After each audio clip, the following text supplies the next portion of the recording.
Hi everyone, Biomed Guy here again. So this is the inside of the truck. This is the slide out section I showed you yesterday to make the space bigger so you can get around to the head of the patient. As you can see, they are at 95% complete. Today we're waiting for the bodybuilders to come and finish off the inside of the actual truck. The CT is installed, calibrated, and is ready to scan patients. So today it's finishing off the truck itself, covering the holes, putting all the trunking up there, finishing off the wash basin.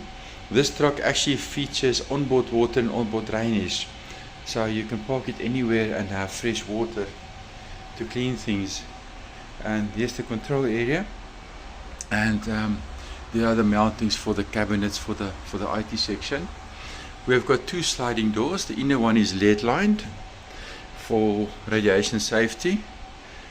The second one is like a safety door. So if you're busy with a patient, you will close and lock it to prevent people from coming in and surprising you.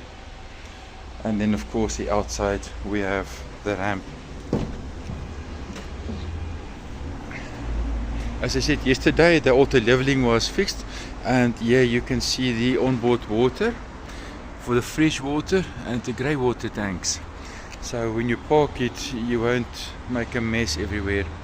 It will store its fresh and grey water, and then you'll just drain it when you get back to base. So this project is awesome.